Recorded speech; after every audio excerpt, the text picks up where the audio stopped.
Hello दोस्तों, आप सभी को अपने स्मार्ट साइंस कोचिंग सेंटर में स्वागत है। दोस्तों आज क्लास 10th के हिंदी का बहुत ही महत्वपूर्ण ऑब्जेक्टिव और सब्जेक्टिव क्वेश्चन लेकर आए हैं दोस्तों, जो आपके बोर्ड एग्जाम और वीकली टेस्ट के लिए बहुत ही महत्वपूर्ण क्वेश्चन है दोस्तों। तो चलिए दोस्तों क्वेश्चन को फटाफट से देख लीजिए।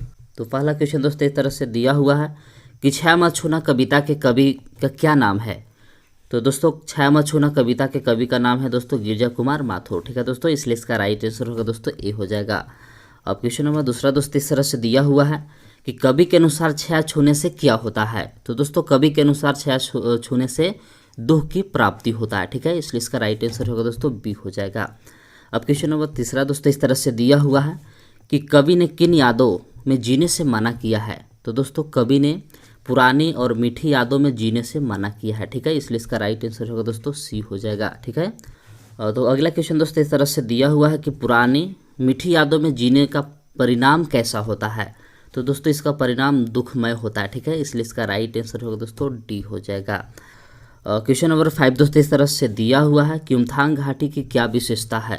तो दोस्तों यह घाटी फूलों से भर जाती है, इस घाटी की ही खास विशेषता है। ठीक है दोस्तों, इसलिए इसका राइट आंसर होगा दोस्तों बी हो जाएगा। तो अगला क्वेश्चन दोस्तों इस तरह से दिया हुआ कि सना सना हाथ जोड़ी प्रार्थना लेखिका ने किस देश की युक्ति से सीखी थी। तो दोस्तों लेखिका ने नेपाल देश की युक्ति से सीखी थी। ठीक है दोस्तों, इसलिए इसका राइट आंसर होगा दोस्तों सी हो जाएगा। अब क्वेश्चन नंबर 7 दोस्तों इस तरह से दिया हुआ है कि कंचनजंघा किस पर्वत की चोटी का नाम है। तो दोस्तों कंचनजंघा हिमालय पर्वत की चोटी का नाम है। ठीक है, इसलिए इसका राइट आंसर होगा दोस्तों ए हो जाएगा। क्वेश्चन नंबर 8 दोस्तों इस तरह से दिया हुआ है कि लेखिका के ड्राइवर और गाइड का क्या नाम था। तो दोस्तों लेखिका के ड्राइवर और गाइड का नाम जितेन नार्गे था। ठीक है, इसलिए इसका राइट आंसर हो जाएगा दोस्तों ए हो जाएगा। तो अगला क्वेश्चन दोस्तों इस तरह से दिया हुआ कि जो विद्यार्थी परिश्रमी होते हैं वे उन्नति करते हैं, कैसा वाक्य है। तो दोस्तों यह मिश्र वाक्य है। ठीक है, इसलिए इसका राइट आंसर होगा दोस्तों बी हो जाएगा। तो क्वेश्चन नंबर 10 दोस्तों इस तरह से दिया हुआ कि जो जैसा करता है वह वैसा ही पाता है, रचना के आधार पर वाक्य के भेद बताए। तो दोस्तों यह मिश्र वाक्य है। ठीक है, इसलिए इसका राइट आंसर होगा दोस्तों सी हो जाएगा। तो दोस्तों क्वेश्चन नंबर 11 से लेकर 16 तक दोस्तों सब्जेक्टिव क्वेश्चन है, देखिए आप लोग ध्यान से।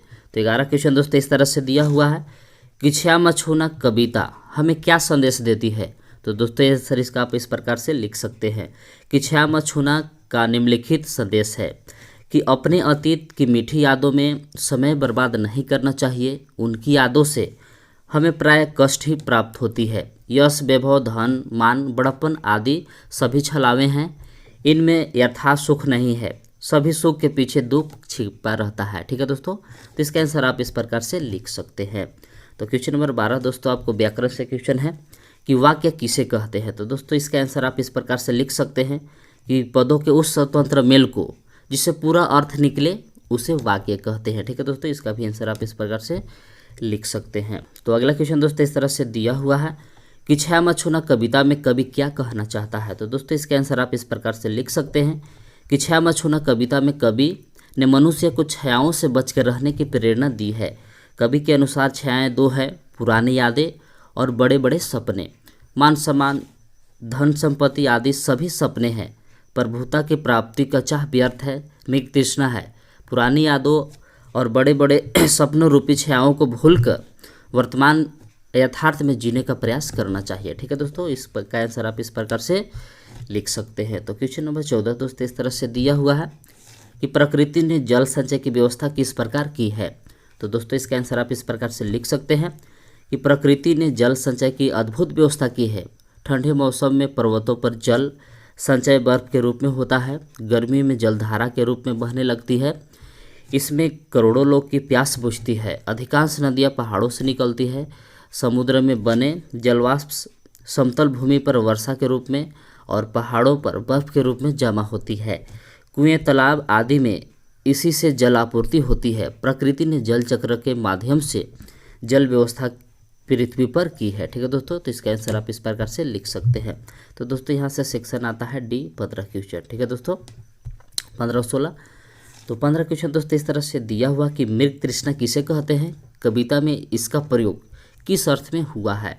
तो दोस्तों इसका आंसर आप इस प्रकार से लिख सकते हैं कि गर्मी की चिलचिलाती धूप में दूर के स्थान पर पानी दिखाई देता है, लेकिन वह पानी रहता नहीं है, पानी सी दिखाई पड़ता है।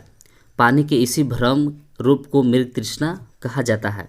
कविता में मृग तृष्णा शब्द छलावे अथवा भ्रम के लिए प्रयुक्त हुआ है। लोग अपनी प्रभुता या बड़प्पन को सुख मानते हैं, लेकिन यह भ्रम है। यह वास्तविक सुख कभी नहीं कहा जा सकता। ठीक है दोस्तों, तो इसका आंसर आप इस प्रकार से लिख सकते हैं। तो क्वेश्चन नंबर 16 दोस्तों इस तरह से दिया हुआ कि प्रदूषण के कारण स्नोफॉल में कमी का जिक्र किया गया है। प्रदूषण के और कौन कौन से दुष्परिणाम सामने आए हैं, लिखे। तो दोस्तों इसका आंसर आप इस प्रकार से लिख सकते हैं कि लायुंग में लेखिका बर्फ देखना चाहती थी, लेकिन एक सिक्किमी युवक ने बताया कि प्रदूषण के कारण स्नोफॉल कम हो गया है। अब उन्हें 500 मीटर ऊपर कटाव में बर्फ ही देखने को मिलेगा। ठीक है दोस्तों, आगे देखिए क्या लिखा हुआ है कि प्रदूषण के कारण पर्यावरण में अनेक परिवर्तन आए हैं। प्रकृति का मिजाज ही बदल गया है। ग्लोबल वार्मिंग की समस्या सब जगह उत्पन्न हो गई है। जल की कमी आज विश्व स्तर की समस्या हो गई है। प्रदूषण के कारण ही जलवायु आदि आवश्यक चीज़ें दूषित हो रही है। आगे देखिए दोस्तों क्या लिखा हुआ है कि नगरों और महानगरों में सांस लेने लायक हवा का अभाव हो गया है। पीने के लिए शुद्ध पानी नहीं मिल रहा है। फलस्वरूप विभिन्न रोगों का फैलाव तेजी से हो रहा है। तो दोस्तों 16 के आंसर आप कुछ इस प्रकार से लिख सकते हैं। ठीक है दोस्तों।